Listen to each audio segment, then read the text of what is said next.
Potensi pasar kripto kini semakin diminati di tanah air, tak terkecuali oleh para public figure.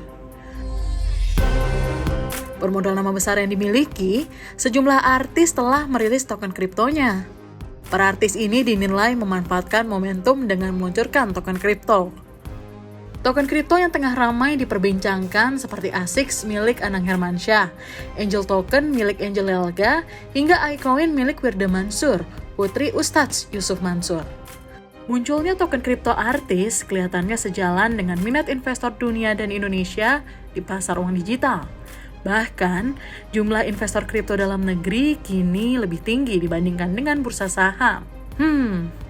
Menarik.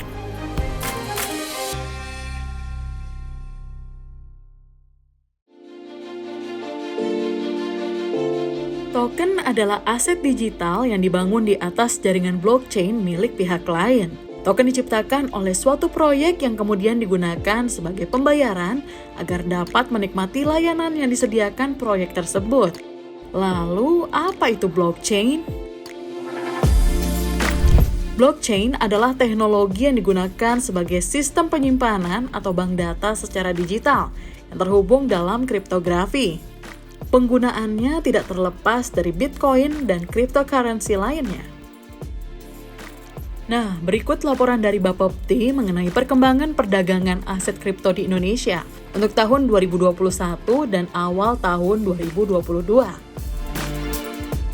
Menurut laporan Bapepti, investor kripto di Indonesia didominasi oleh pria dengan rentang usia 18 sampai 24 tahun dan berprofesi sebagai karyawan swasta. Nah, ada beberapa alasan mengapa kripto kian diminati sebagai salah satu instrumen investasi. Salah satunya, meningkatnya ketidakpercayaan terhadap mata uang resmi yang akan tergerus inflasi.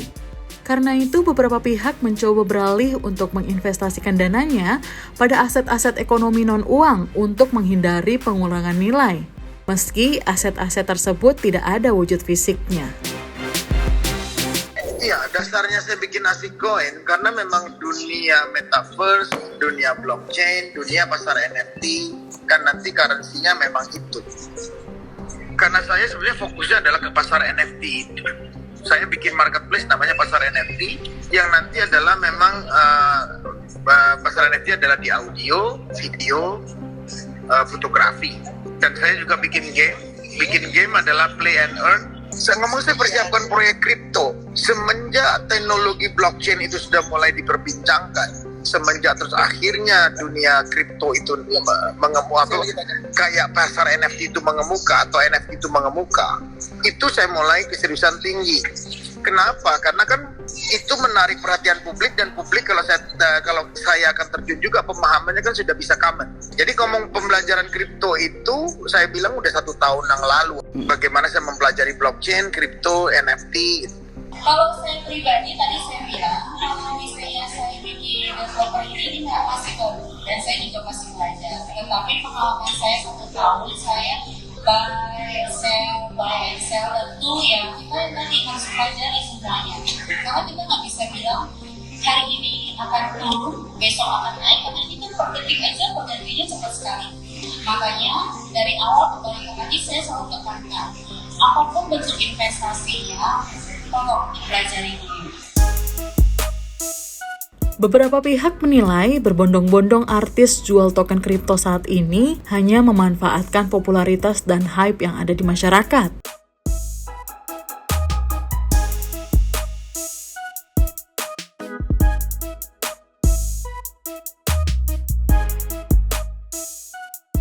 Nah, ada beberapa hal yang perlu diperhatikan nih teman kumparan, seperti siapa developernya, apa teknologi yang dipakai, dan berbagai hal teknis lainnya. Hal ini akan menentukan nasib aset kripto tersebut ke depannya. Masyarakat diharapkan melakukan DYOR atau Do Your Own Research, sehingga masyarakat bisa memahami investasi apa yang sedang dilakukan dan tidak begitu saja termakan iming-iming cuan.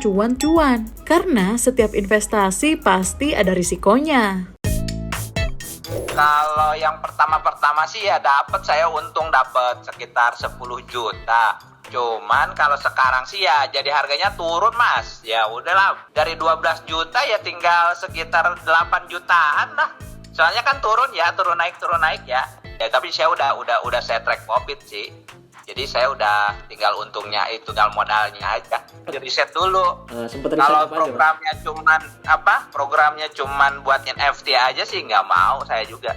Banyak yang lain NFT udah banyak. Tapi kan kalau ya kayak Grim Congklak kayak gitu-gitu itu seru.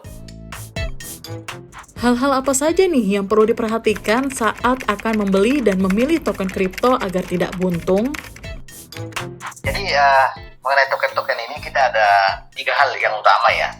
Yang pertama, token-token ini harus memenuhi regulasi yang ada. Kalau token-token ini tidak memenuhi perizinan dari Kerugi, ya seharusnya token-token ini tidak listing dulu di Indonesia. Yang kedua, bahwa masyarakat kita tentu perlu edukasi yang menyeluruh tentunya mengenai token-token ini, kripto ini. Jangan sampai mereka beranggapan bahwa dengan mengikuti token-token dari artis-artis ini, mereka akan mendapatkan keuntungan yang sangat besar. Ini persepsi yang harus kita ubah dari masyarakat kita. Yang ketiga, tentu perlindungan kepada masyarakat ya. Perlindungan ke masyarakat ini penting menjadi bagian dari ekosistem aset kripto itu sendiri, bahwa kita bangun aset kripto jangan hanya untuk kepentingan pribadi dari mereka-mereka ini tanpa ada manfaatnya bagi masyarakat, dalam perlindungan masyarakat tentunya. Familiar kan dengan istilah high risk, high return? Perlu dipahami bahwa kripto sebagai aset memiliki risikonya. Koin kripto bisa menghasilkan return yang sangat tinggi, tapi di saat bersamaan juga bisa membuat kerugian yang sangat banyak. Bagi calon investor yang ingin berinvestasi di aset yang berisiko tinggi di kripto, disarankan hanya menggunakan uang dingin. Artinya, menggunakan uang yang memang rencananya tidak dipakai untuk kegiatan penting lainnya. Yang kedua, disarankan menggunakan uang dalam jumlah kecil dulu.